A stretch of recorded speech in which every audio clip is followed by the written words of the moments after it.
Salam alaikum Malikono Malikokan Balbi TV vous souhaite bonne et heureuse année 2026. Ambe 31 okum kononala. O kononala ambe ka boka yala yala ke na benani fen ka be 31 de kan chetigite toyi boutikite toyi aywa salon tugu yere fana ambe magobe bela jelende la. Donc o kononala no fen Balbi TV kan o be adoyi. Malikono Malikokan aw sogolide Balbi TV de la. Anyo de ponyena Balbi TV teme aussi de la caca doko wa avoir ko bi fetile le domba de 31 de donc ça on fait ka ba ameka do sankura kono okum konala abado ka ko malien di mebe chef mebe kamete amese ka ko c'est la fête de volay donc okum konala anyala la kasi ambalima chef la douma awunu dado ni na 31 kera to ko na ubolo ka doni fanya na ala ambalima to do bambolo abina to ko na jan kwa 31 kera le bolo to ko na abina doni ko ne balma ke to ko ni jam ne tɔgɔ ye Mahamadou Keita. Mahamadou Keita. Awɔ bɛ wele ko Basho. Basho. Ayiwa ni ye Basho de y'an bolo ale bɛ sɛfeere de kɛ san caman a bɛ n'a da don a la ɲinɛ 31 feere la a sera ka caman feere wa a ma se ka caman feere wa yala a kɛra yɛrɛ bolo cogo jumɛn na a bɛ n'a da don o la k'o f'a ɲɛna dɔɔni ne fa i bɛ se ka dɔɔni ɲɛfɔ an ye.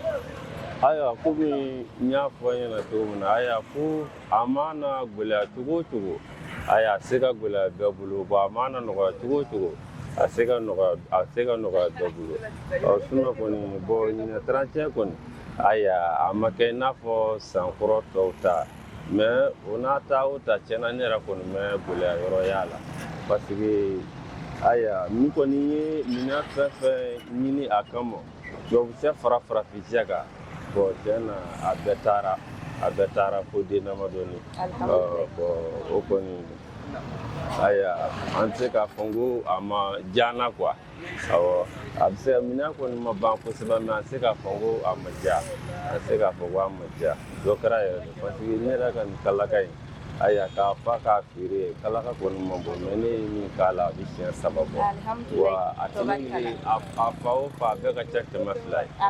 Voilà. Alhamdulillah. A bɔra k'an balimakɛ ka kuma mɛn sisan c'est vrai ça va pas 31 ma kɛ i n'a fɔ san tɔw mais alhamdulillah ale ka côté la ale sera ka dɔɔni feere donc o ye l'essentiel ye ayiwa désormais a b'aw hakili to a la n'aw bɛ tɛmɛ Gado Buguni na Basho ka sɛfeere yɔrɔ bɛ yen sɛ baden b'a bolo a suguya baden aw ka to ka jɔ aw ka to ka sanni kɛ i bɛ mun de fɔ ka fara o kan ka san dugawu kɛ maliyɛn den bɛɛ minnu bɛ Mali kɔnɔ ani Mali kɔ kan.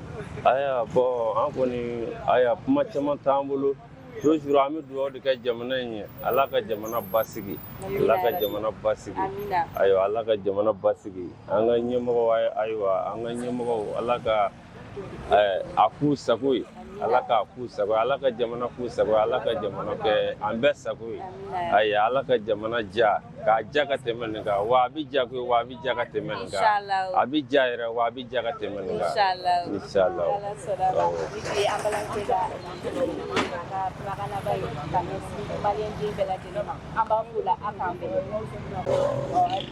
toujours aw sɔgɔlen bɛ Balbi TV de la an ye an balimakɛ dɔ fana sɔrɔ ale ye client de ye a nana sɛsan na a fana bɛ n'a da don a ye sɛ sɔrɔ cogo minnu na a bɛ k'a ka 31 fêter cogo min na a bɛ n'a da don o la k'o ɲɛfɔ an ɲɛna ne balimakɛ i tɔgɔ ni jamu. Ne tɔgɔ Jejuma Jara. Jejuma Jara e nana sɛsan de la e ye sɛden joli san. Ne sɛden 5 de san. a tɔbarikala sɛ ninnu kun da ka gɛlɛn wa ou bien a da ka nɔgɔn. Sɛ ninnu da kun ka nɔgɔn. a kun ka nɔgɔn e ye sɛ yɛrɛ san e ni jɔn de bɛna taa dun. bon an y'a organiser wa mais an cɛ damaw ma. muso t'a la. bon aw ka tɛgɛmisɛnnin ninnu si t'a la. non si t'a la. aw cɛ dama aw cɛ gana dɔrɔn. cɛw ma di dɛ jɔn de bɛna sɛ ninnu tobi. bon an yɛrɛ an m'an tɛgɛ bila daga la wa i ma. a banna. ok sisan nin an ye 31 hokumu kɔnɔna la e bɛna ladilikan jumɛn ni dugawu jumɛn de kɛ Mali ye. bon n'olu ma dugawu de kɛ Ala ka Mali taga ɲɛ Ala ka Mali to kɔ i ma 31 Ala ka a ɲuman sera yɛrɛ la a banna yɛrɛ la an bɛ dugawu de kɛ san wɛrɛ Ala ka san wɛrɛ ta kɛ ɲɔgɔn na Ala ka san wɛrɛ ta diya ka tɛmɛ ɲɔgɔn na kan. amina amina yarabi Ala k'o dugawu toujours Balbi TV a y'an balimakɛ wɛrɛ sɔrɔ ale fana nana sɛsan de la ne balimakɛ i tɔgɔ ni jamu. n tɔgɔ Musa Tarawele. Musa Tarawele ka bɔ min. bon ne bɛ Gado Buguni na. Gado Buguni na i nana sɛsan de la. wa e nana sɛsan. sɛden joli. bon hali n'an ye den tan ɲɔgɔn sɔrɔ. den tan a tɔbarikala e yɛrɛ bɛ ka sɛ ɲini ni joli ɲɔgɔn na de. bon u mana d'an ma piri la a kɔni kana tɛmɛ 600 sanfɛ. 600 sanfɛ o de b'aw bolo. o de b'an bolo an n'aw ka mɔgɔninw aw bɛna taa bila a dan na. mɔgɔnin jumɛn. mɔgɔnin tɛ yan. Donc mogonte. Mogonte. Ara de na chef. Ne ba oto kuma ba. O jelenu. O jelenu. Ayiwa. Na o côté. Donc do jumɛn de bɛ bolo k'a fɔ maliyɛnw ɲɛna minnu bɛ k'an lamɛn Mali kɔ kan ni Mali kɔnɔ. Non, ne bɛ bɛɛ fo dɔrɔn mais a ka fɔ chef law ɲɛna o dɔ bɔ chef la dɔrɔn a banna quoi. Ma suna ye sɛm yɛrɛ san bi a bɛ den 60 bɔ. Mais an bɛ ka na a laban san yan nɔ quoi. Ala k'an ka sɔn caya. Merci beaucoup. A diyara n ye kojugu. Toujours Balbi TV. An ye an fa dɔ fɛnɛ sɔrɔ ale nana sɛ san de la. A bɛ ka na sɛ san 31 fête in de kama. A bɛ n'a da don a la dɔɔni na k'o fɔ an ɲɛna. Ne fa e tɔgɔ n'i jamu? Ne tɔgɔ Lasana Kulubali. Lasana Kulubali. Awɔ. I Kulubali. Marhaba. I nana sɛ san de la. Awɔ. Pour 31. I nana 31 sɛ de san i n'i ka denbaya ou bien i ni teriw aw bɛɛ de bɛna taa fête. Ne nana san ni n ka denbaya ani n teriw pour que an bɛ taa fête ni ɲɔgɔn ye. Ah, Ka ɲɔgɔn ɲɛnajɛ san yɛlɛma don. Awɔ. O ɲɛna yɛrɛ. Kosɛbɛ. Ladilikan ni duwawu jumɛn de b'i bolo ka fɔ an lamɛnbagaw n'an filɛlikɛbagaw bɛɛ lajɛlen? Bon n ka ladilikan kɔni tɛ juguman ye denmisɛnnin k'u hakili t'u yɛrɛ la 31 fête in bɛ ban mais an ka hakili to ɲɛnamaya la quoi i y'a faamuya voilà parce que 31 fête in filɛ caman bɛ ka kɛ ko wɛrɛ de ye k'a sɔrɔ ɲɔgɔn ɲɛnajɛ don san yɛlɛma don i y'a faamuya ka d'a kan an ka jamana kɔnɔ an bɛɛ bɛ baara kɛ kalo de la donc n b'a fêter n t'a fêter o t'a la quoi ni kalo sera bɛɛ bɛ t'i ka sara de minɛ o kosɔn an b'a fêter ni san yɛlɛma min don a bɛ bɛn an bɛɛ ka san sara de ma donc o san yɛlɛma o kɛ ka ni fête ye quoi i y'a faamu wa ne ka laɲini y'o ye donc ala ka hɛrɛ kɛ Mali ye non n tun nana sɛ san de la mais u ka sɛw ka dɔgɔ quoi ne mago bɛ sɛ baraba de la 4,000 3,000 jeli bɛ se ka kɛ ka min tigɛ o de ka di ne ye o bɛɛ la yala i ka denbaya bɛ taa fêter o kelen de don gɛlɛya cogo cogo o cogo an b'a fêter a ka kɛ sɛ baraba ni 1000 de don hali ni 1000 de don ne b'a san fo denmisɛnninw ka sɛ minɛ k'a fofo duguma o de ka di ne ye voilà marhaba toujours Balbi TV an y'an fa dɔ fɛnɛ sɔrɔ ale fɛnɛ bɛ sɛ feere de kɛ an fa bɛ n'a da don a ka ɲinɛ sɛ feerew kumaw la dɔɔni k'a dɔɔni ɲɛfɔ an ɲɛna ne fa i tɔgɔ ni jamu? Burama Tarawele. E bɛ sɛ feere kɛ a mɛnna? A tɔbarikala donc o kɔrɔ k'e bɛ caman dɔn a ko kɔnɔna la tɔbarikala tɔbarikala o ye tiɲɛ tɔbarikala bon minɛ fɔlɔ minɛ bɛ feere cogo min na ani kunu ni bi kelen tɛ minɛ ka gɛlɛya san yɔrɔ la san tɛ bɔgɔ o de b'an dala bon ne kɔni min dɔn sɛ baara kɔnɔ bi ne kɔni ka feere mɔgɔ tɔ ka feere ne ye min san ne nana ne b'a di dasu la ka boli ka taa n bɛ piriba kɔni ɲini kan o tɛ ne ka minɛ na ka dɔɔni sɔrɔ dɔrɔn ka boli ka taga o fɛnɛ ka wusa ni gɛlɛya baden dɔw bɛ kami feere 1,300 ne bɛ taa feere 1,200 hali client b'a di 1,000 ne bɛ taa so la don yanni n ka taa juru ta maa bolo n bɛ n da don ani y'a san dɛmɛ n b'a dun ka taa kura san o ka ɲi yɛrɛ de yan'a ka kɔrɔ bolo o ka ɲi yɛrɛ de o ne ka baara taabolo ye mais ɲinɛ 31 la sanni caman kɛra ou bien sanni ma kɛ alhamdulillah sanni kɛra mais mɔgɔ hakili ko sanni kɛ dɔrɔn a se ka kɛ wari tɛ jamana kɔnɔ o ye tiɲɛ mɔgɔw da y'u se de o ye tiɲɛ voilà ne bɛ min dɔn sɛko la mɔgɔw da y'u se ne fa o ɲɛna sisan e bɛ se ka ladilikan jumɛn de fɔ ka ɲɛsin an lamɛnbaga ni an filɛlibaga bɛɛ lajɛlen ma ani duwawu se ka sanni kɛ nɔgɔya la cogo min na ka feere kɛ nɔgɔya mɔgɔw ka sabali dɔrɔn wari ti mɔgɔw bolo u ka minɛnw nɔgɔya sɛ kungo kɔnɔ i bɛ taa tunkɔrɔ san 1,100 n'i nana Bamakɔ n'i k'i bɛ 1,100 ye n'a ma san i b'a di 1,100 ye n'a kɔrɔla i bolo a bɛ tiɲɛ de o a bɛ tiɲɛ bon i b'a feere o da kelen la i bɛ taa kura san duwawu de ye bi o mais e b'a fɔ i y'a san na n'a ma se o ma e t'a feere n'a banna dun i b'a bɔ ka bin i ka jago bɛ segin kɔ de ne ye juru feere o dɔrɔn de ye minɛ gɛlɛma a bɛ mɔgɔ mago sa an bɛ yɔrɔ min na ko ne kɔni min nana ba juru ne b'o de dɔn quoi se ka min bɔ a la o ye alhamdulilayi ale y'a faamuya tabarikala alhamdulilayi o ɲɛna yɛrɛ de e bɛ se ka duwawu jumɛn de kɛ Mali ye san kura in kɔnɔna la an bɛ duwawu kɛ jamana in ala k'a bolo suma amina ala k'a bolo suma amina yarabi ala k'a dɛmɛ silamɛw bɛɛ lajɛlen amina ala k'o duwawu minɛ merci beaucoup halisa ala ka sugu ja merci vraiment a diyara n ye kojugu merci toujours Balbi TV an y'an balimakɛ dɔ fana sɔrɔ ale nana sɛ san de la ne balimakɛ salamu alaikum i tɔgɔ ni jamu Alhasan Kuresi i Kuresi nse an bɛ 31 de la e nana sɛ san de la e sɛ den joli san kami den 5 i n'i ka denbaya bɛna taa fɛti k'o kan o ɲɛna yɛrɛ de an bɛ 31 kɔnɔ la ladilikan ni duwawu jumɛn de bɛ bolo ka di maliyɛnw ma Mali kɔnɔ ani Mali kɔ kan alhamdulillah ɲinɛ zan kɔni mi ala deli men tami ni njira na kasa njama njira amina ina dan ya soro gela mi bana ala ka fala herera amina ya rabbi hera mi bana ala ko kita amina ma ni ala fa asete momi ala ka senu ka nu amina ya rabbi ala senu ka mini nyera ka du kenayara amina ala ka san njama njira amina ala kana do amon amina amina ya rabbi ala ko kan ya ka amina ya rabbi so da la rasul ala ko do mini donc chaîne nu gelera di waw bi an ko yaradi alhamdulillah kuma gele ama gele ko jugu watu na tuga o yechen bebe jamana kala massa o yechen na ngamna ando afese la kuma ka cha do wala ambala janyo ko mulu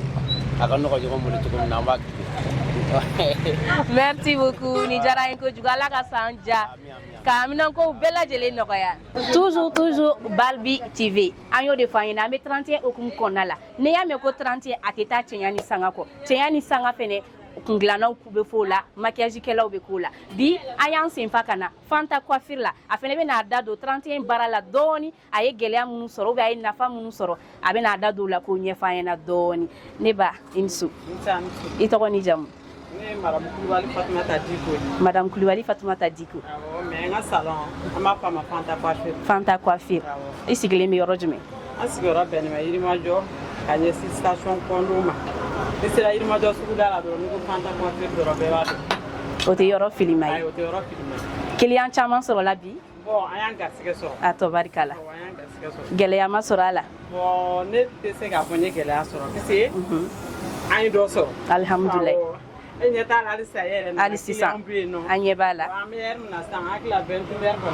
Ça, c'est vrai. Alhamdulillah. Onyena eredi.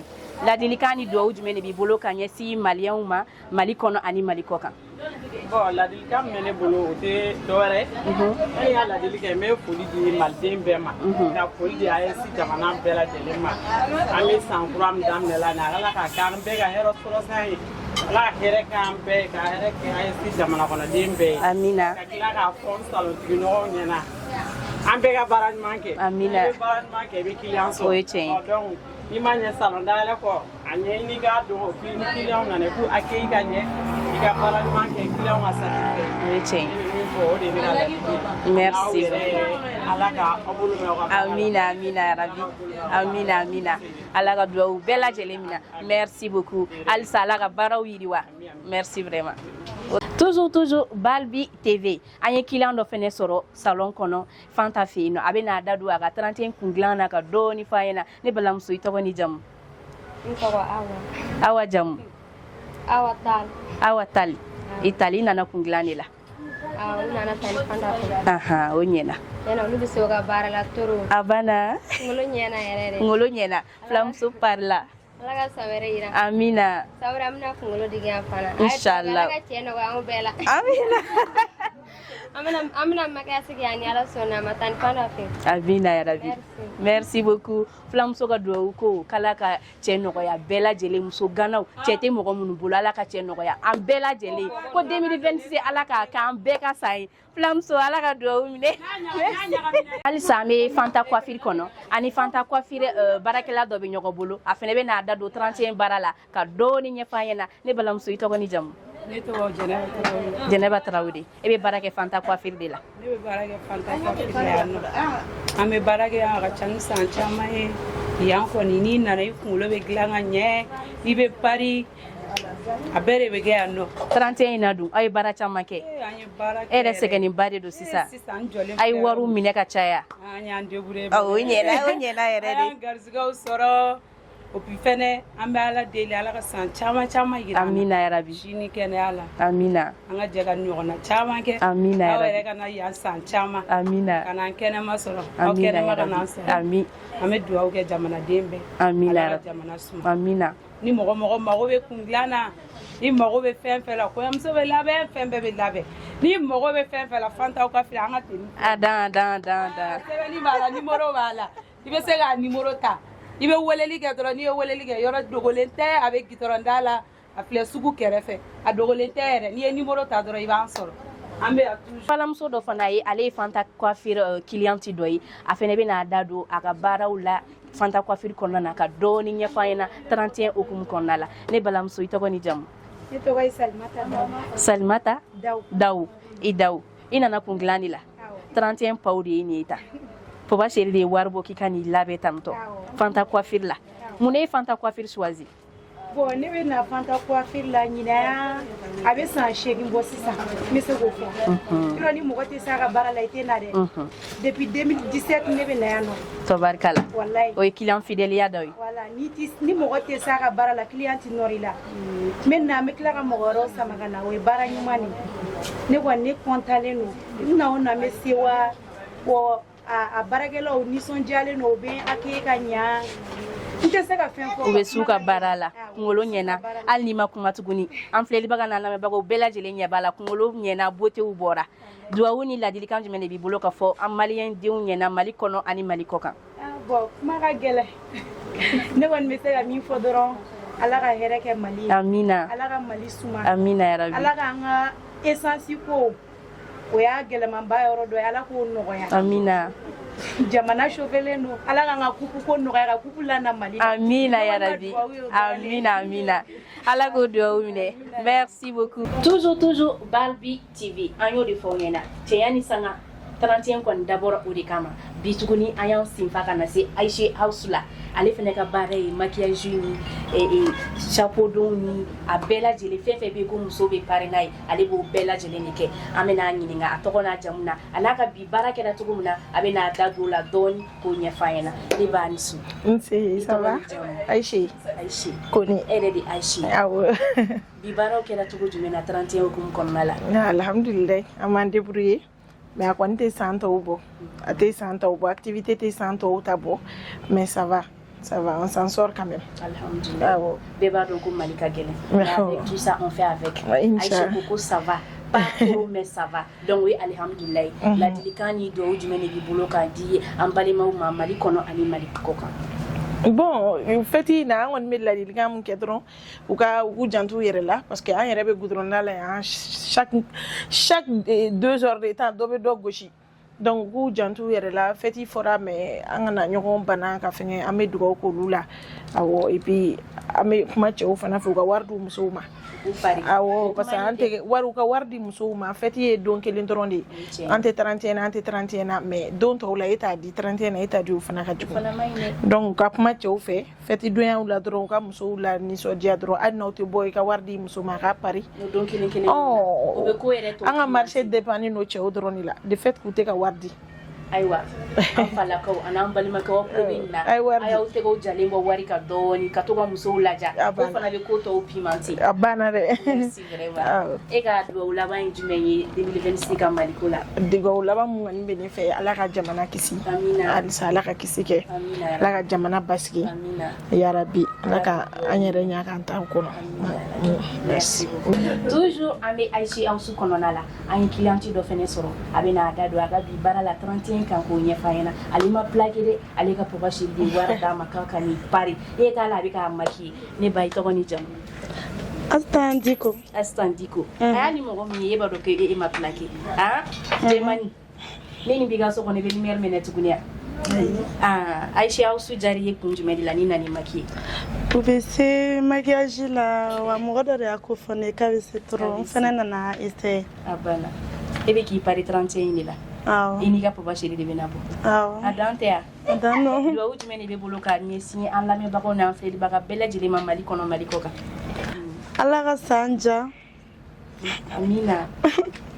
O kuma de bɛ tɛ se kuma. Toujours Balbi TV an nana Mouk Shop de kɔnɔna la an ye client dɔ fana sɔrɔ yen a ka papa chéri nana bila k'a ka ɲɛnafɛnw ta ale ma plaqué dɛ hali n'i y'a jɔlen i b'a dɔn k'a fɔ k'ale ka kow man ca kotigi tɛ kuma ne ba i tɔgɔ ni jamu?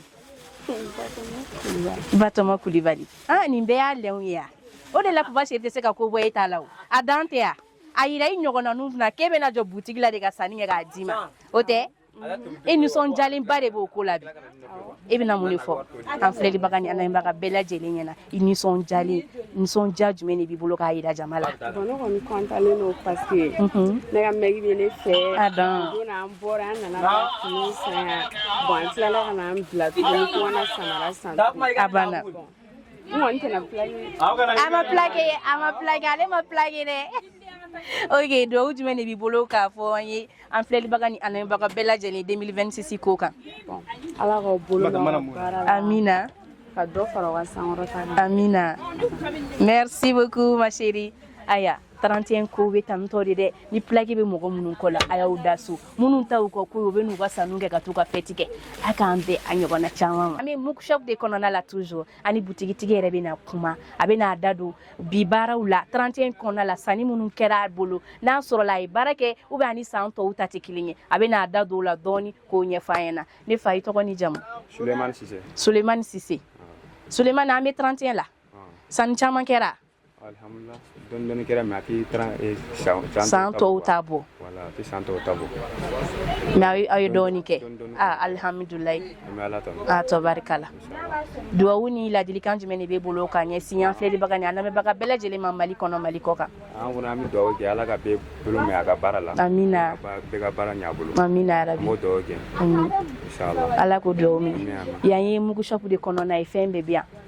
Musoya parili fɛn bɛɛ lajɛlen. Samara bi yan, saki bi yan, parfum bi yan. Ani accessoire bɛɛ lajɛlen. A bɛɛ bi yan. A banna. Denmisɛnnin mina caman bi yan. Tabarikala. A k'an bɛn a ɲɔgɔnna caman ma. Merci beaucoup.